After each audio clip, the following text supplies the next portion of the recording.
a partir de 1 Pedro, capítulo 4, versos 12 a 19. Diz assim então a palavra de Deus: Amados, não estranheis o fogo ardente que surge no meio de vós, destinado a provar-vos como se alguma coisa extraordinária vos estivesse acontecendo. Pelo contrário, alegrai-vos na medida em que sois coparticipantes dos sofrimentos de Cristo, para que também na revelação de sua glória vos alegreis exultando. Se pelo nome de Cristo sois injuriados, bem-aventurados sois, porque sobre vós repousa o Espírito da glória e de Deus. Não sofra, porém, nenhum de vós como assassino, ou ladrão, ou malfeitor, ou como quem se intromete em negócios de outrem. Mas se sofrer como cristão, não se envergonhe disso. Antes, glorifique a Deus com esse nome. Porque a ocasião de começar o juízo pela casa de Deus é chegada.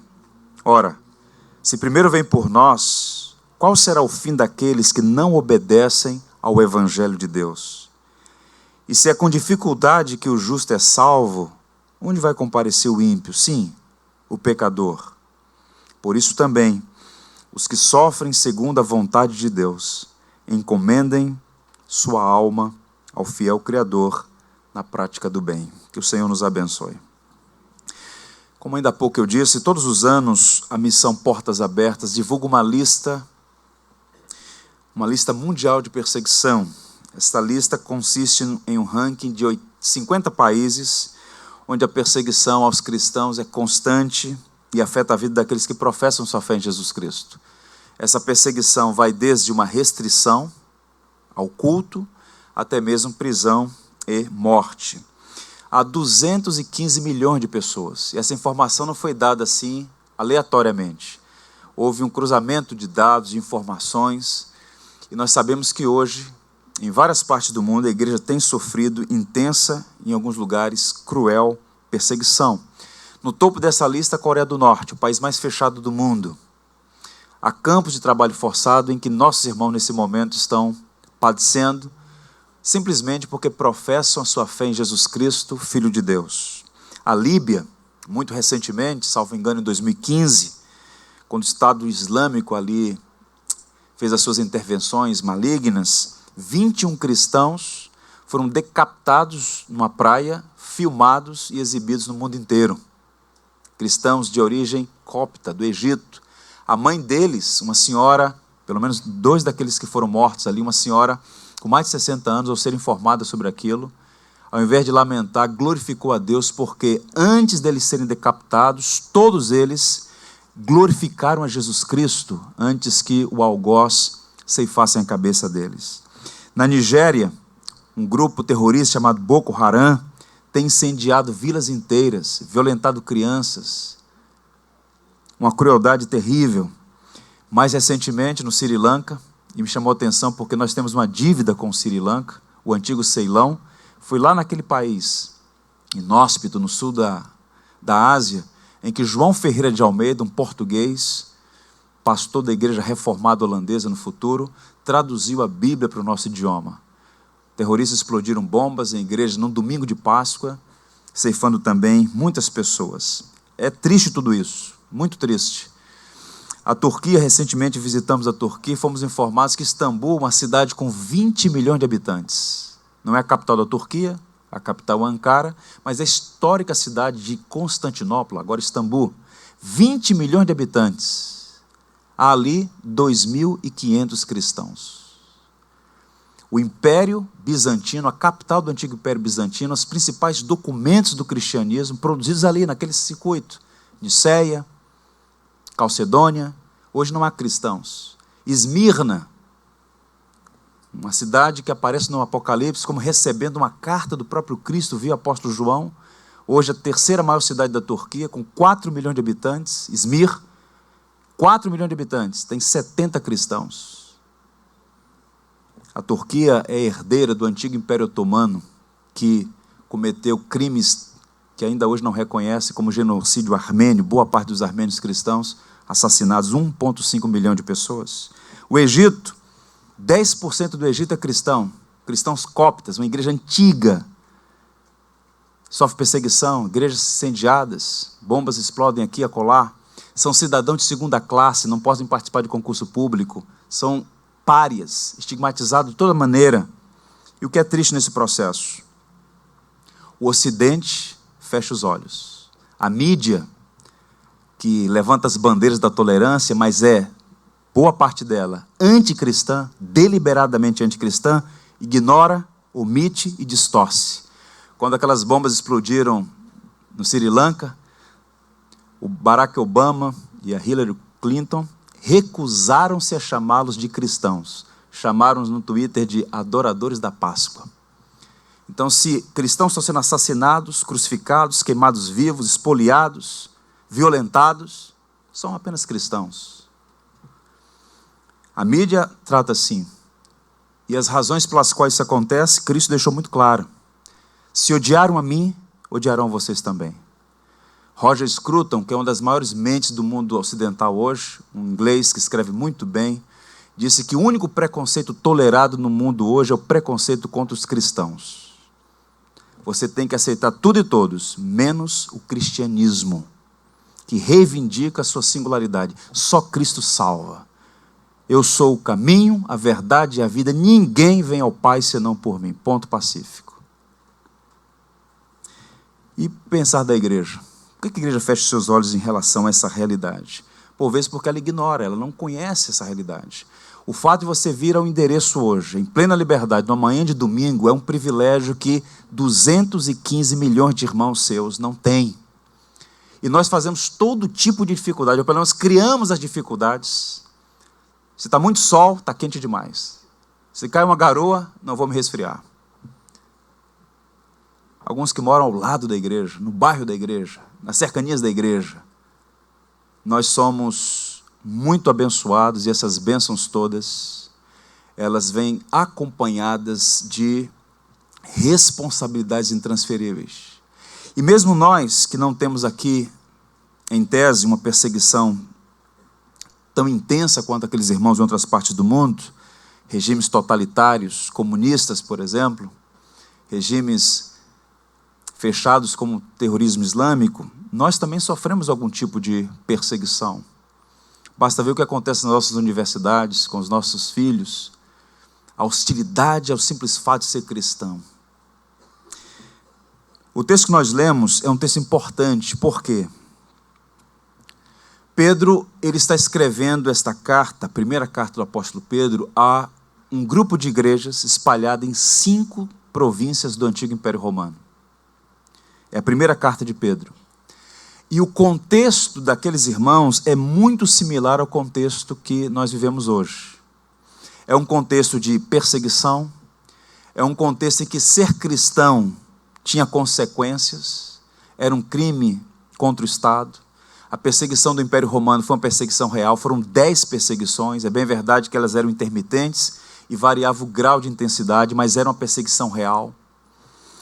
E Pedro escreve para encorajá-los, porque o fogo da fornalha estava aceso. Eu quero ler para vocês um documento que não foi produzido por um apóstolo, não foi produzido por um escritor cristão, foi produzido por um historiador romano, respeitado, está nos anais da história, Tácito. Ele diz sobre aqueles dias, quando eclodiu a primeira perseguição estatal, a perseguição nerodiana, perpetrada por Nero, imperador romano. Ele diz o seguinte: de início, foram presos todos os que se confessavam cristãos. Acrescente-se que, uma vez condenados à morte, eles se tornavam objetos de diversão. Alguns, costurados em pele de animais, expiravam despedaçados por cachorros. Outros morriam crucificados. Outros ainda eram transformados em tochas vivas para iluminar a noite. Do primeiro século até o edito de tolerância, no ano 303, a igreja padeceu na mão de seus algozes. Mas qual é a informação que nos enche de encorajamento? Nada ou ninguém pode deter o evangelho, porque o evangelho não é uma proposição dos homens, o evangelho não é uma propriedade da igreja, o evangelho é de Deus. E Tertuliano, no norte da África, a África, que foi o berço dos grandes teólogos da igreja, hoje praticamente todo o norte da África não há presença cristã. Em Alexandria, Tertuliano, no segundo século, cunhou uma frase que ecoou e perpassa os séculos. O sangue dos mártires é a semente da igreja. Quanto mais se matava cristãos, mais a igreja florescia, mais a igreja crescia. E por que razão? Porque o fogo depura a sujeira. No contexto de perseguição, não dá para ser cristão meia boca. Não dá para ser cristão nominal.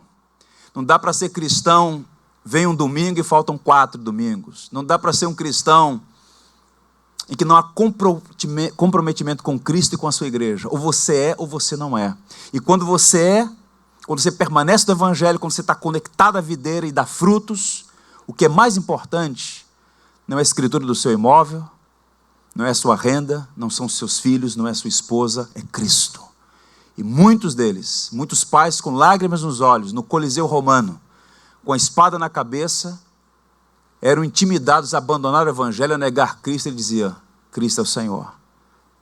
E muitos deles padeceram naquele lugar que se tornou um anfiteatro da misericórdia.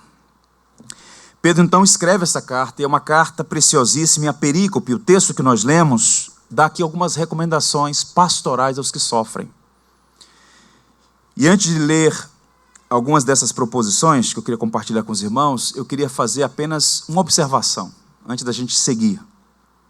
Percebam como a teologia é importante. Parte das desgraças da igreja evangélica brasileira, porque é uma igreja que pressupõe que teologia não tem valor. Todos somos teólogos, resta saber se somos bons ou ruins, bíblicos ou não. O modo de pensar influencia o modo de agir. Como é que Pedro encoraja uma igreja perseguida? Não é com palavras frívolas, não é com tolices, não é sugerindo a eles que eles são bons e que eles vão vencer pelas forças deles mesmos, ou trazendo uma suposta palavra de autoajuda. Não.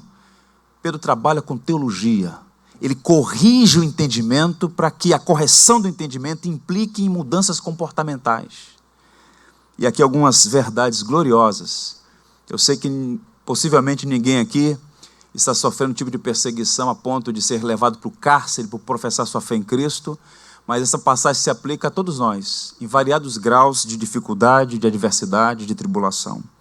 Vejamos então, o que é que Pedro nos apresenta numa espécie de teologia do sofrimento, mostrando que a igreja é perseguida, mas vitoriosa.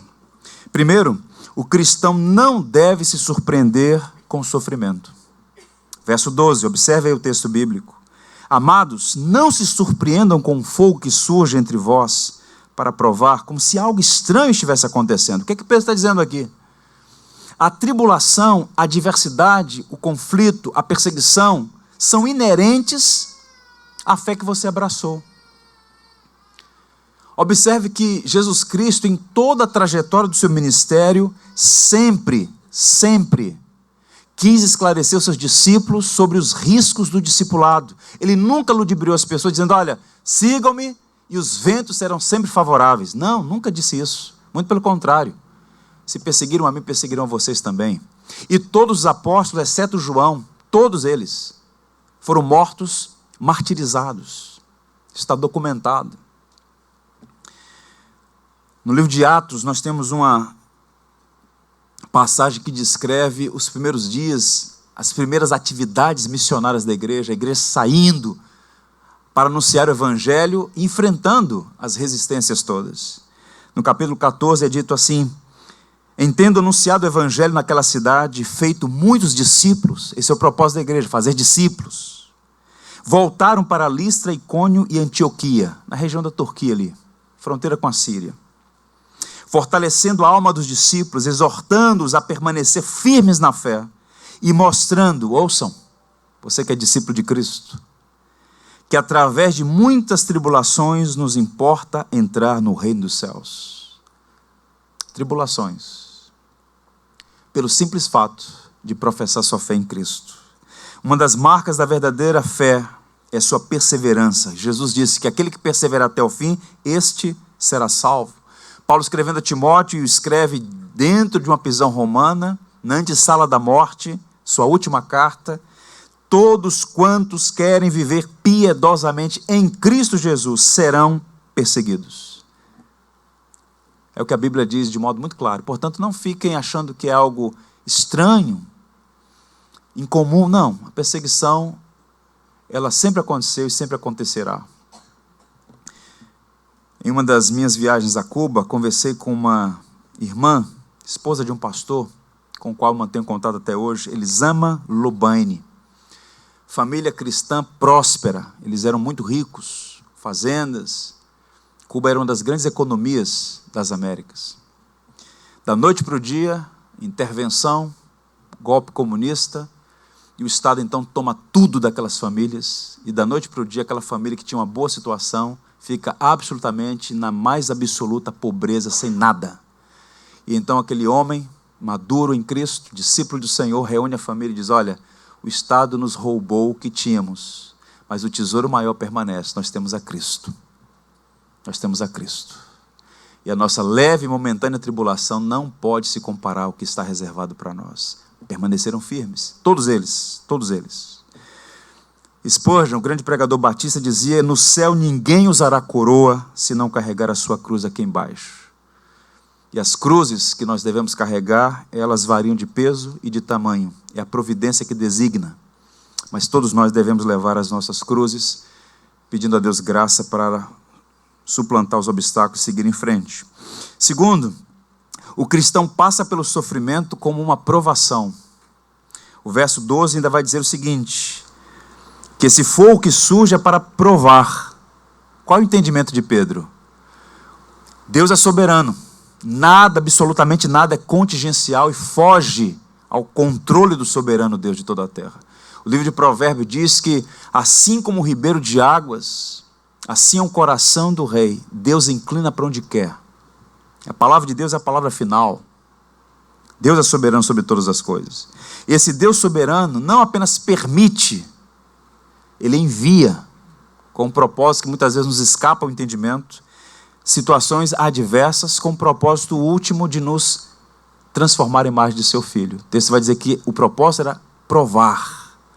Deus não tenta ninguém, diz Tiago, porque quem tenta é o tentador, é o pai da mentira, é o adversário de nossas almas. A tentação tem como propósito sempre nos derrubar, a provação, levantar. E Deus então prova para burilar o nosso caráter, para nos moldar a imagem de Cristo. Os santos de Deus são formados nos desertos, pelo fogo da provação. Sempre que você encontrar alguém na sua jornada, um cristão, piedoso, sério, comprometido com o Evangelho, um homem de oração, que ama o Senhor, que ama a sua igreja, que ama as Escrituras, pode ter certeza que está ali alguém que foi forjado no fogo da tribulação. A quantidade de meninos e meninas em nossas igrejas, crentes imaturos, inconsistentes, é porque não sabem lidar com as provações. O tempo não vai transformar você em uma pessoa madura. O tempo não tem o poder de transformar você em um santo. É a maneira como você encara as experiências diárias nessa curta passagem por este lado da existência é que torna você um gigante na fé ou um permanente pigmeu. O salmista diz: pois tu, ó Deus, nos provaste, tu nos afinaste como se afina a prata. Isso não é crueldade, nem capricho, nem sadismo de um soberano cósmico. É atividade de um pai que sabe que essas dificuldades têm o poder de descascar o velho homem que é em nós, nos moldar a imagem de Jesus. Veja a história da igreja cristã, veja a história dos nossos notáveis missionários que desbravaram os mais variados campos deste mundo. Hudson Taylor, chamado de o apóstolo da China, tinha uma vida relativamente boa e confortável na Inglaterra, civilizada, democrática, forte. E vai para o interior da China, numa época inóspita, com muitas dificuldades, e vai ali para servir ao Senhor. Não vai porque não tinha opção, não vai porque não tinha outra agenda, vai porque, em obediência ao chamamento de Deus, foi para lá. E foi muito bem sucedido no trabalho que fez ali. Mas ele entra numa crise profunda.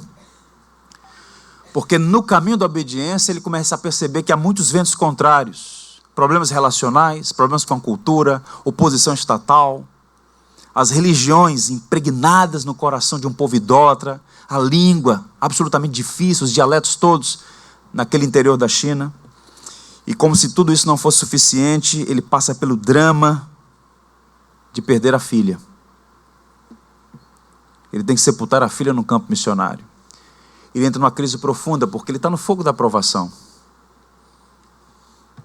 E então, depois de um período de reclusão, de oração, de investigação da própria alma, Deus sopra a sua graça sobre ele, e numa bela manhã, as pessoas chegam à sua casa e tem uma placa fixada à porta. E a placa tem 2 frases em hebraico. A primeira frase é Ebenezer. A segunda é Jeová Jireh. E quando alguém perguntou a Hudson Taylor o que significavam aquelas palavras, ele disse: até aqui nos ajudou o Senhor. E o Senhor proverá. A graça de Deus é suficiente para aqueles que vivem nas fornalhas da vida, sendo provados, e às vezes provações maiores do que as nossas próprias forças. Só quem recebeu graça para passar pelo vale sabe o significado de ser acolhido por aquele que por amor a nós sofreu numa dimensão, num grau muito superior, incomparável a qualquer dos sofrimentos pelos quais passamos ou passaremos. Terceiro, o cristão glorifica a Deus por meio da alegria no sofrimento. Observe o verso 13. Pedro parece que problematiza a questão, que ele começa com a adversativa no verso 13. Mas não se surpreendam com o sofrimento. Glorifiquem a Deus no sofrimento. E ele vem, mas alegrem-se à medida que participam dos sofrimentos de Cristo, para que também, quando a sua glória for revelada, vocês exultem com grande alegria. Para muitos isso aqui é uma utopia. Alegria na tribulação é utopia, pastor. Você está falando isso porque você não está passando pelo que eu passei. Cada um sabe onde pisa. Cada um conhece os seus limites. Nós não somos estoicos, a gente não pode suprimir as nossas emoções. Cada pessoa é singular, cada pessoa é única. Cada um reage de uma maneira aos problemas pelos quais passa. Mas a recomendação geral é esta: alegrem-se à medida que participam dos sofrimentos de Cristo. E nós temos exemplo nas Escrituras de gente de carne e osso como eu e você. Nós encontramos em Atos 16, Paulo e Silas cantando na prisão depois de um açoite romano. Você não tem ideia do que é um açoite romano. Era uma surra cruenta. E depois de apanhar aqueles homens dignos, Paulo, cidadão romano, era contra a lei ser submetido àquilo, mas ele se submete, ele suporta o sofrimento, e agora estão ali no cárcere, fétido, escuro, sombrio, acorrentado nas mãos e nos pés, orando e cantando louvores alta madrugada. Observe que aos Filipenses Paulo vai dizer que ele demonstrou alegria apesar dos seus difamadores. Ele diz que recebeu a graça de padecer pelo Evangelho, não apenas crer. Crer é um dom de Deus. A fé não é de todos. E o mesmo Deus que concede fé, é o Deus que concede graça para sofrer. Ele expressou alegria apesar da sua morte em 2 Timóteo. Ele diz: olha, eu completei a carreira, eu combati o bom combate, eu estou voltando para casa. E como isso é possível, meus irmãos? Isso é possível porque Deus não é uma tese. Isso é possível porque Deus é uma pessoa, com a qual nós somos chamados a um relacionamento que funciona como um tônico, como um poder capacitador, que é tão forte e influente, que Paulo chega a dizer que a paz de Cristo excede todo entendimento e coloca-nos sob custódia. Você está atribulado, cercado de todo tipo de problema. A paz o coloca sob custódia e guarda a sua mente e o seu coração. Quem olha de fora diz: como é possível isso? É possível, porque eu sirvo um Cristo ressurreto que está comigo todos os dias até a consumação dos séculos. No Sermão da Montanha, o mais famoso dos sermões registrados de Jesus, no capítulo 5 é dito assim: bem-aventurados sois vós, felizes, agraciados sois vós, quando vos injuriarem e vos perseguirem, e mentindo, o que é próprio dessa gente, disserem todo mal contra vocês por minha causa, exultai e alegrai-vos, porque é grande o vosso galardão nos céus, porque assim perseguiram os profetas que foram antes de vós.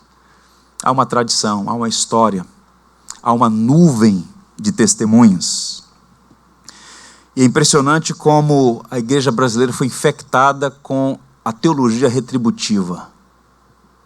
A teologia retributiva, meritória, pagã, anticristã, ela pressupõe que, se você é fiel, Deus o abençoa, dando a você uma apólice contra a tribulação. Se você está incorrendo em algum problema, sofrendo algum tipo de problema, adversidade, luta, algum pecado na sua vida, há uma dificuldade de entender que o justo também sofre. Leiam o Salmo 73, a crise de Asaf. Leia o livro de Jó, veja a crise de Jó e a teologia retributiva dos seus amigos. Jó, você não é tão bom assim. Se fosse um homem crente mesmo, você não estaria passando por isso. E aí, às vezes, eu percebo quando famílias cristãs, sérias, comprometidas, passando por um problema de enfermidade na família, que tira o chão. Dúvidas que assaltam a fé, tem sempre um amigo de Jó para dizer, o problema é esse, o problema é aquele. Por vezes, quando nós encontramos alguém no meio da tribulação, a melhor coisa que a gente pode fazer é orar em secreto, estar ao lado em silêncio. É melhor ficar quieto do que falar o que não sabe, incorrer em erro. Um homem chamado George Matheson, teólogo, cientista, um dos membros da Sociedade Real de Ciência da Escócia, portanto alguém que tinha uma mente arguta e privilegiada. Ele foi convidado pela Rainha Vitória para pregar. Percebam, portanto, que é alguém de prestígio na sociedade britânica do século XIX. Piedoso, crente, estudioso, inteligente, humanitário, filantropo, um homem que as pessoas olhavam e diziam, está aí uma pessoa digna. E de repente, sem aviso prévio, ele começa paulatinamente a perder a visão. Até que fica sem visão. E ele entra numa crise, porque ele também tinha sido assaltado pela teologia retributiva. Ora, se eu sou fiel a Deus, eu não posso ter problema. Eu não posso ter enfermidade. E estava ficando cego. Até que ele, sendo aconselhado por um amigo, pastor, ele abriu seus olhos espirituais para entender que Cristo nunca prometeu isenção de problemas, mas prometeu estar conosco em toda e qualquer situação. E ele então fez uma oração em um dos seus diários. E a oração dele é interessante. Ajuda-me a aceitar a tua vontade, não com resignação taciturna, mas com santa alegria, não apenas com ausência de murmuração, mas com um cântico de louvor. Porque às vezes você consegue silenciar a murmuração, que é aquela amargura contra Deus. Você faz um esforço estoico para suprimir a sua ira, para suprimir a sua amargura, para não verbalizar a sua dor. Mas a ausência de amargura, a ausência de murmuração, não é suficiente. Pedro está encorajando, alegrai-vos, alegre-se. Alegremos-nos, irmãos. Tiago diz a mesma coisa. Meus irmãos, tende por motivo de toda alegria o passardes por várias tribulações, sabendo que a provação da vossa fé, uma vez confirmada, sabe o que produz? Produz perseverança. Ora, a perseverança deve ter ação completa, para que sejais perfeitos e íntegros, em nada deficientes. Alegria no Senhor. Alegria, meus irmãos, é a paz de Deus em nosso coração. Alegria do Senhor é a nossa força, diz o profeta no Antigo Testamento. Caminhando, o cristão participa dos sofrimentos de seu Senhor. Essa é uma passagem que gera dificuldades para alguns. O verso 13 vai dizer o seguinte: alegrai-vos na medida em que sois coparticipante dos sofrimentos de Cristo. A pergunta é, o que significa isto? Ser coparticipante dos sofrimentos de Cristo. Na tradição cristã, histórico-gramatical, comentaristas sérios apontam 3 coisas sobre esse texto. Primeiro, o sofrimento para o crente significa partilhar das suas aflições passadas. Quando você estiver vivendo dias difíceis, como nossos irmãos, por exemplo, nesses países de aberta hostilidade à fé, lembre-se que o Rei da Glória, suficiente em si mesmo, amado por seu Pai e pelo Espírito por toda a eternidade. Ele se fez pobre por amor a nós. Ele deixou a glória para ser submetido a um servo e sofreu morte de cruz. Participar do sofrimento de Cristo é se associar ao Senhor, ao servo sofredor, e não tentar se esquivar dos problemas pelos quais, na sua agenda misteriosa, Ele prescreve para nós, mas dizer: assim como meu Senhor sofreu e suportou, venceu e reinou, com a sua graça eu também seguirei em frente nessa direção. O sofrimento para o crente significa comunhão com Cristo no presente, porque o texto vai dizer que Ele nunca nos deixa sozinho. Quando Paulo estava na prisão de Cesareia, depois de ter sido ultrajado lá em Jerusalém, escoltado por mais de 200 homens, porque a população queria matá-lo, naquela noite lá em Cesareia, naquela prisão, o texto vai dizer que Jesus Cristo apareceu para ele, colocou a sua mão direita sobre Paulo e disse: coragem, coragem. Do mesmo modo que você testemunhou de mim aqui em Jerusalém, você vai testemunhar em Roma, na capital do império. E para lá ele foi levado pela providência. O sofrimento para o crente significa partilhar da glória futura, porque essa é a ideia. Paulo vai dizer a Timóteo que se com ele sofremos, com ele também reinaremos. Quem participa do sofrimento de Cristo, desse lado da existência, depois do rio, como dizia John Bunyan, será recebido com glória, para sempre na presença do Cristo vencedor e ressurreto. Os sofrimentos do tempo presente não são para comparar com as glórias por vir a serem reveladas a nós. Caminhando, o cristão glorifica a Deus no sofrimento, sim. Versos 14 e 16, ele vai dizer o seguinte, na última parte: que sofre como cristão, não se envergonhe, mas glorifique a Deus por meio desse nome. Em outras palavras, que ninguém sofra por malfeitor, por escolhas erradas, por ser ladrão, por cometer crimes. Não é o sofrimento pelo sofrimento. Mas se o sofrimento é por causa do Evangelho, glorifica a Deus por isso. Por causa desse nome. O John Piper, alguns anos atrás, escreveu uma série de biografias intituladas Os Cisnes Não Estão em Silêncio. Uma referência a John Bunyan, que cunhou essa expressão. John Bunyan foi queimado vivo no Concílio de Constança em 1415.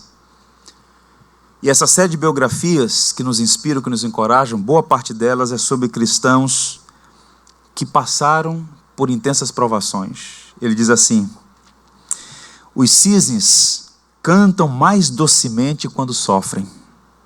As aflições de John Bunyan nos deram o peregrino. As aflições de William Cowper nos deram os belos hinos. As aflições de David Brainerd nos deram o diário publicado que mais tem despertado missionários no mundo inteiro. Bunyan, 12 anos na prisão por pregar sem autorização da igreja da Inglaterra. 12 anos preso. E ele era muito respeitado pelo seu caráter, e por vezes a autoridade tentava persuadi-lo: olha, nós estamos dispostos a soltá-lo. Apenas assine esse documento e se comprometa a não pregar mais. Se vocês me soltarem, eu vou começar a pregar. Ficou 12 anos na prisão. E de lá escreveu O Peregrino, o livro mais lido no mundo depois da Bíblia, em alguns momentos da história. Quem patrocinou a publicação dos seus livros foi o reitor da Universidade de Oxford. E quando criticado: por que você está associado a esse latoeiro, um consertador de panelas, um homem simples? O John Owen dizia: eu trocaria toda a minha erudição pela piedade desse homem, por sua habilidade em escrever. Na prisão, William Cowper escreveu os grandes hinos da língua inglesa. Sofria de problemas sérios de depressão. Depressão não é coisa do demônio. Depressão é um problema que por vezes tem uma raiz física, fisiológica. E o William Cowper sofreu disso. Sofreu muito com isso. O David Brainerd, morto aos 29 anos de idade, em pleno vigor físico, adoeceu e faleceu quando pregava entre os índios na costa oeste americana.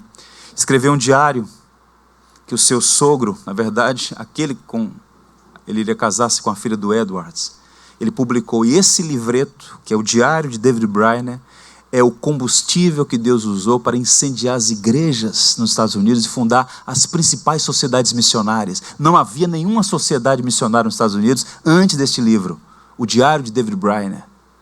E Deus usou. Então qual é o ponto? Jó diz assim: bem sei que tudo podes e nenhum dos teus planos pode ser frustrado. Na verdade, falei do que não entendia, coisas maravilhosas demais para mim, coisas que não conhecia. Eu te conhecia de ouvir falar, mas agora os meus olhos te veem. Gente que passou pela provação e aproveitou as oportunidades. Caminhando, o cristão pode confiar no Senhor. Podemos confiar no Senhor. O verso 19 diz: por isso mesmo, aqueles que sofrem de acordo com a vontade de Deus devem confiar sua vida ao seu fiel Criador na prática do bem. A palavra encomendar aqui é um termo bancário, usado no mundo antigo, e significa depositar confiança. Então o que Pedro está dizendo é o seguinte: você está sofrendo? Deposite sua confiança em Deus, na soberania de Deus, no governo de Deus, e o Senhor há de sustentá-lo. O Senhor há de prover tudo que você precisa para passar pelo fogo da provação e chegar do outro lado mais parecido com Cristo. Como eu disse aos irmãos, foram 10 as perseguições do Império Romano, do 1º ao 4º século. Uma das mais violentas foi a perseguição de Domiciano, quando ele mandou arrasar as igrejas, queimar as escrituras e prender os pastores. E naquela ocasião, um dos textos mais pregados entre os cristãos em todo o mundo, no contexto do Império Romano, foi a passagem de Apocalipse, capítulo 6, e vou ler para vocês. Quando ele abriu o 5º selo, vi debaixo do altar as almas daqueles que tinham sido mortos por causa da palavra de Deus e por causa do testemunho que sustentavam. Clamaram em grande voz, dizendo: até quando, ó soberano Senhor, santo e verdadeiro, não julgas nem vingas o sangue dos que habitam sobre a terra? Eles se perguntando: por que o Senhor não intervém? Por que o Senhor não para com essa perseguição, com essa matança dos nossos irmãos? E a resposta foi esta: então a cada um deles foi dada uma vestidura branca, e lhes disseram que repousassem ainda por pouco tempo, até que também se completasse o número dos seus conservos e seus irmãos que iam ser mortos, como igualmente eles foram. Misterioso caminho da providência. Deus permite, e não apenas permite, Deus até ordena essas coisas de um modo misterioso para a sua própria glória. E por fim, o cristão deve continuar a fazer o bem. Porque observe, meus irmãos, o verso 19 diz que devemos encomendar a nossa alma ao Senhor, ao fiel Criador, e praticar o bem. Você sabe que um dos grandes problemas das igrejas hoje é porque vivemos num mundo difícil. O mundo sempre foi difícil e algumas vezes mais difícil ainda. Então você tem os seus problemas, suas lutas, suas crises pessoais, familiares, de toda ordem. E essas coisas têm um poder de nos neutralizar, de nos incapacitar, de nos estagnar.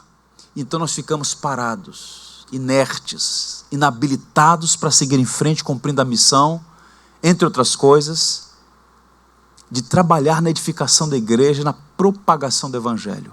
Então você passa sua vida cuidando de você e do seu círculo imediato, perdendo as mais ricas oportunidades. Quando você é muito jovem, o projeto é concluir os estudos e conseguir um bom emprego.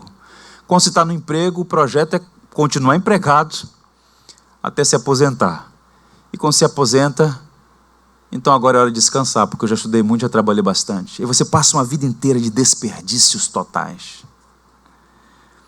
Paulo vai dizer o seguinte: e não nos cansemos de fazer o bem, porque a seu tempo ceifaremos, se não desfalecermos. Por isso, enquanto tivermos oportunidade, ouçam, meus irmãos, façamos o bem a todos, mas principalmente os da família da fé. Façamos o bem. E qual o maior bem que você pode fazer ao seu vizinho, ao seu familiar? É mostrar para ele o propósito de Deus para a vida dele. E que ele veja Cristo em você. Que ele ouça o evangelho nos seus lábios e veja o evangelho na sua vida. Faça discípulos. Chame pessoas à sua casa. Chame alguém à sua casa para tomar um café, para fazer uma refeição. Conecte-se com essa pessoa. Ore por essa pessoa. Compartilhe o evangelho, a esperança é o evangelho e nada mais. Todo o restante é firula, é desperdício de tempo e de energia. Faça isso. Mesmo vivendo dias difíceis, não deixe de fazer o bem, mas principalmente aos da famílias da fé. Não deixe de congregar como é costume de alguns, esteja com seus irmãos, nutra a sua fé nesse santo ajuntamento, e você será certamente muito abençoado no tempo e na eternidade. Eu fecho lendo 2 textos. Uma síntese do livro de Jó. O livro de Jó tem 42 capítulos. E o livro de Jó pode ser resumido em 3 frases. Se você quiser saber com certeza, sem medo de errar, qual é a mensagem do livro de Jó, você pode guardar isso com 3 frases, curtas e profundas. O livro de Jó tem a seguinte mensagem, que se aplica à igreja perseguida, se aplica a mim e a você aqui e agora. Sofremos com frequência. Essa é a primeira frase. Sofremos com frequência. Você não está no Éden antes da queda. Você está no Éden pós-queda. O mundo é um vale de lágrimas. Sofremos com frequência. Segunda frase. Às vezes entendemos. Às vezes nós sabemos os porquês, mas nem sempre. E a terceira frase. Sempre podemos confiar no Senhor. Meu Redentor vive e por fim se levantará sobre a terra. Deus fará juízo nesse planeta. Deus chamará homens e mulheres a comparecer diante dele, e aqueles algozes dos nossos irmãos irão responder pelos crimes contra os nossos irmãos, contra o Evangelho, contra Cristo.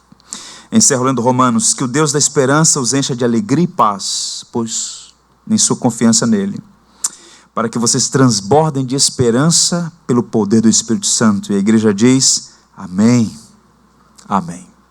Vamos orar nos preparando para celebrar a ceia. Curve a fronte, vamos falar com Deus, pedir ao Senhor que enche o nosso coração de esperança, de paz, de alegria, de contentamento, possamos seguir em frente, que a graça de Deus nos habilite para isso. Senhor Deus soberano, nós te bendizemos, pois sabemos que o Senhor reina sobre toda a terra. O Senhor mesmo é quem estabelece reis e os destitui. E o Senhor mesmo é quem dirige todas as coisas neste mundo tão complexo e tão confuso.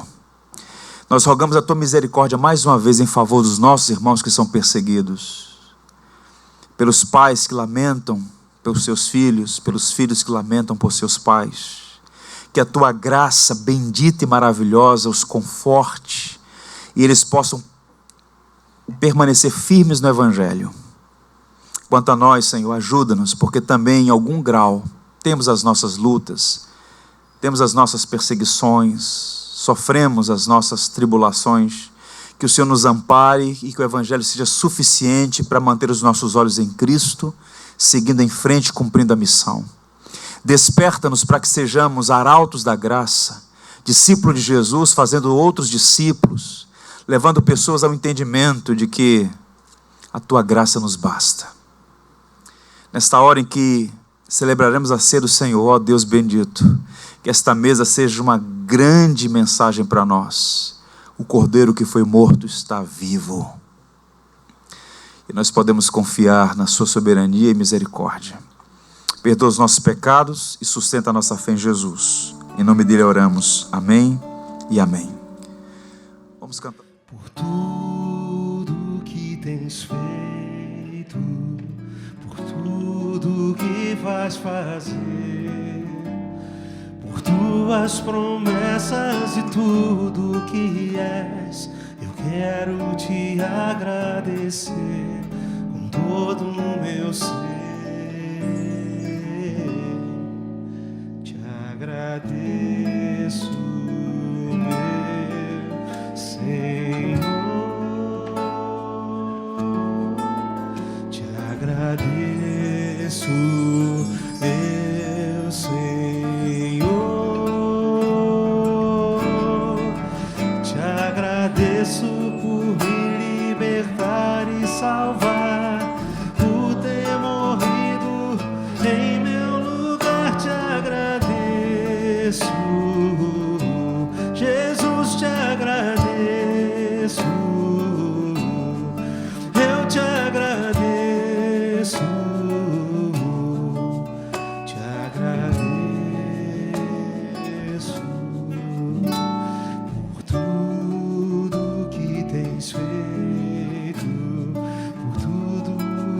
vais fazer, por tuas promessas e tudo que és. Eu quero te agradecer com todo o meu ser. E aí? Te agradeço, Deus Senhor. Te agradeço, Deus Senhor.